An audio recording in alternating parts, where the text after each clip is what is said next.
उस रात बहुत जोर की बारिश हो रही थी। 5 लोग मिलकर भी जाल नहीं खींच पा रहे थे। बाद में मैंने और सीनू ने साथ दिया।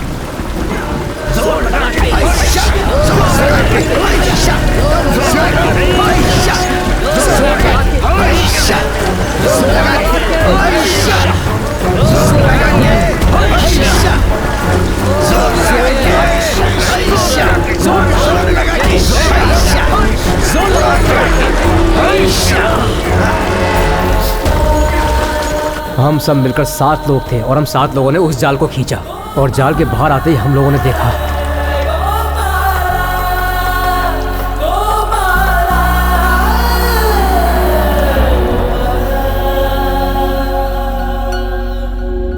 और मछलियों के बीच उस जाल में हमें एक मोटा लकड़ी का टुकड़ा मिला। किसी कारण की वजह से हमने उसे काटा नहीं।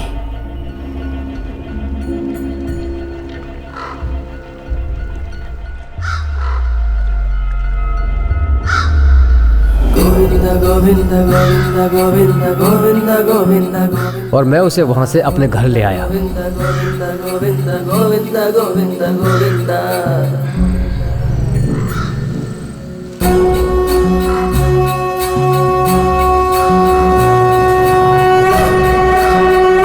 उस रोज पूरी रात कौवा काव काव कर रहा था और उसकी आवाज सुन सुन के मेरे कान फटे जा रहे थे।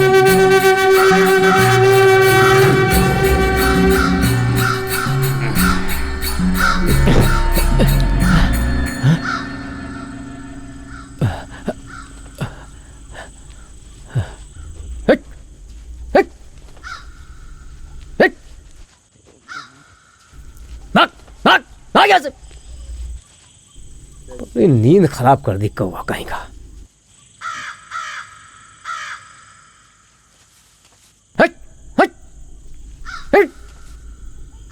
बहुत कोशिश की लेकिन कौवा वहां से गया ही नहीं। तब मुझे एहसास हुआ कि उस समुद्र हादसे के बाद से कौवा मेरा पीछा कर रहा है। उसका काव काव करना कभी बंद ही नहीं हुआ। और तभी मेरी नजर उस लकड़ी के टुकड़े पर पड़ी।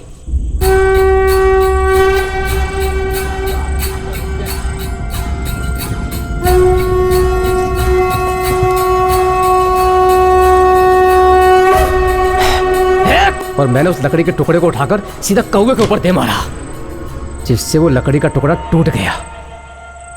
और उसके टूटने के बाद मैंने जिंदगी की एक खूबसूरत चीज देखी जो अब तक मैंने अपनी जिंदगी में पहले कभी नहीं देखी थी।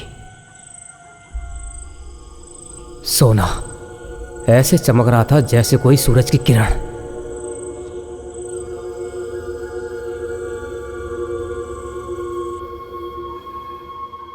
वो सोना बहुत ही कीमती था। उसका सिर्फ यहाँ ही नहीं बाहर के देशों में भी बड़ा डिमांड है। आपको पता है उसकी क्या कीमत हो सकती है? लाख या करोड़। आप सोच भी नहीं सकती इतना कीमती है वो ऐसे ही कहीं नहीं मिलता है। वो बहुत ही मुश्किल से समुद्र की गहराइयों के बीच मिलता है। तो फिर अभी वो कहाँ है? मैंने उसे मुंबई के एक आदमी को बेच दिया है। उसने मुझे एडवांस में 10,000 दिए और बाद में 50% प्रॉफिट देने का वादा किया। फिर बाद में उसका फ़ोन आया तो उसने कहा कि वो चोरी हो गया। तो इससे मेरा क्या लेना देना? मैंने उससे कहा कि तुम चोर को पकड़ो और मुझे मेरे पैसे दे दो, तो उसने मना कर दिया। उसने कहा वो तब तक पैसे नहीं देगा जब तक वो मिल नहीं जाता। यही हमारी बात हुई। अब आप ही बताइए मैं उस पर विश्वास कैसे करता? ये शंकर पुजारी भी उसके पीछे पड़ा हुआ था।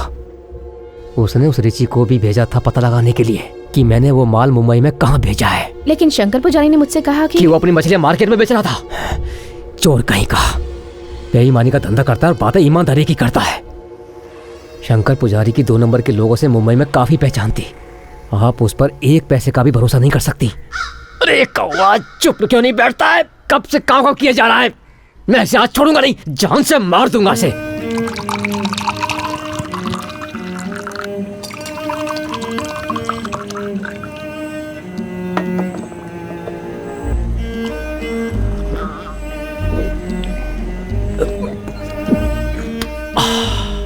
विश्वास करो, मैं इस घटना का पूरा श्रेय कौवे को ही देना चाहूंगा। उस कौवे ने दिन रात खेतों में पहरा देकर उन सभी जानवरों से, गाय बकरी भैंस, सभी से खेतों की रखवाली की।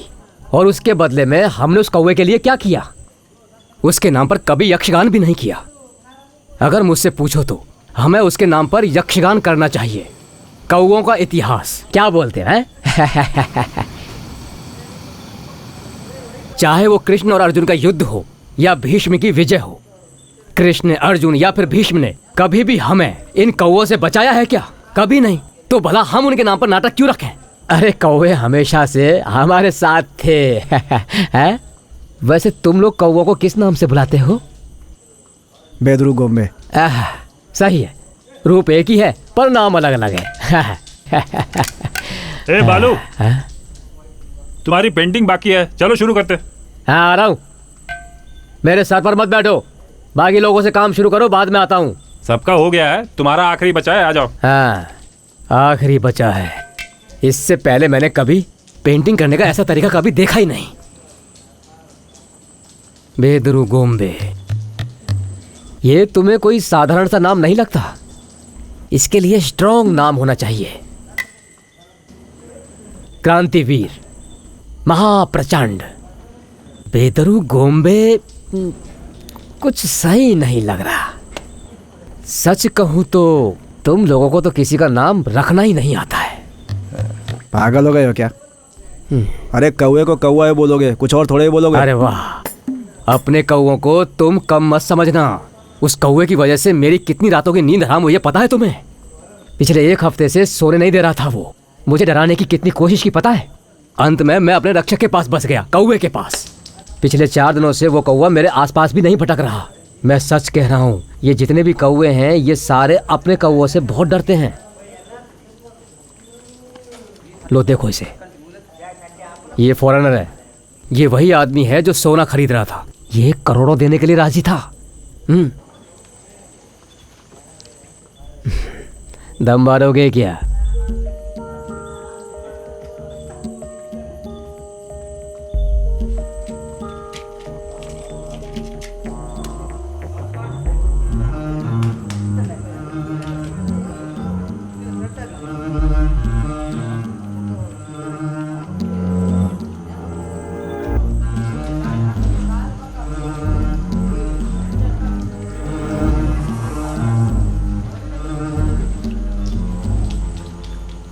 दो 3 कश और मारो।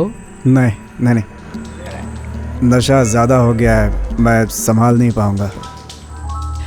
1 करोड़ कितना होता है? और 1 करोड़ में 0 कितने होते हैं? देख लेना, अपने कौवों की बात कभी झूठी नहीं होगी। बेईमान कहीं का, मेरे साथ रहकर मेरी बहन के बारे में ही सोच रहा है।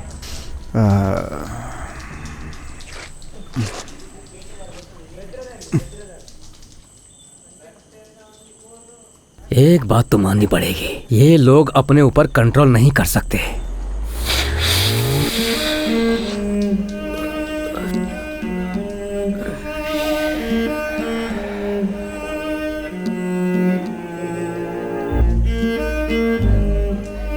जिस आदमी के मन में चोर होता है ना, सबसे बड़ा गुनहगार वही होता है। वो देखो भाग रहा है वो।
नाच नाच के छाती फूल गई, प्रैक्टिस छूट गई है ना।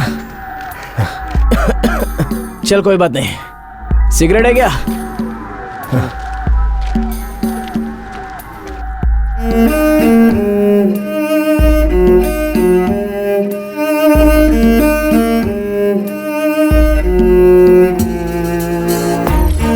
ए सुधे, शेर को ऑटो में हार्बर तक लेके जाना, मैं वहीं मिलता हूँ। चलता हूँ।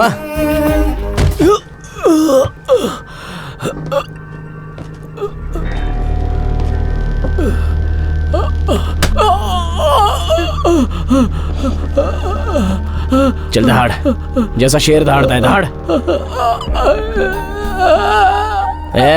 कुत्ते के रोने की आवाज नहीं चाहिए, शेर की तरह दहाड़।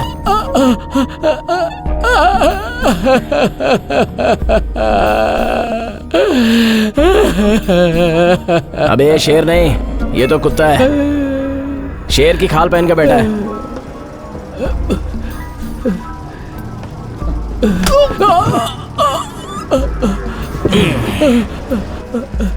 क्या मैंने कभी तुझे मांडवा के मराठी और क्यूबा के स्पेनिश बच्चे के बारे में बताया है? उस मांडवा के बच्चे ने उस क्यूबा के बच्चे को मार मार के उसकी नाक तोड़ दी। जब वो मांडवा का बच्चा क्यूबा के बच्चे को मार रहा था, तब क्यूबा के बच्चे के दिमाग में क्या चल रहा था पता है?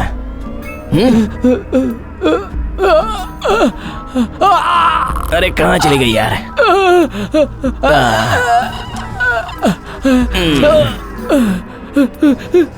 अब सुन, जब मांडवा का बच्चा क्यूबन बच्चे को मार रहा था, तो उस क्यूबन बच्चे के दिमाग में क्या चल रहा था? अपने आप को उसकी जगह रख के देख। अगर बिना वजह कोई तुझे मारे तो तुझे कैसा लगेगा? चल बता तू, क्या चल रहा है तेरे दिमाग में? बहुत कंफ्यूजन है ना? बहुत कंफ्यूज्ड है तू? नहीं, तू कंफ्यूज नहीं है।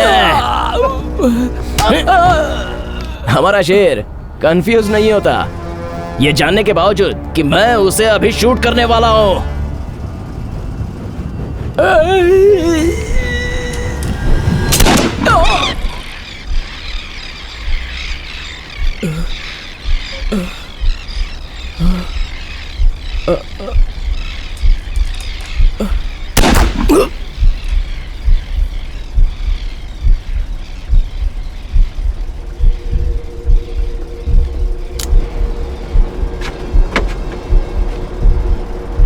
तू कंफ्यूज्ड हो गया ना? 8 साल साले तेरी वजह से। रिमांड होम में रहना कैसा होता है पता है? नरक होता है। तू तो आराम से भाग गया, लेकिन कभी मेरे बारे में सोचा? अब मर जा।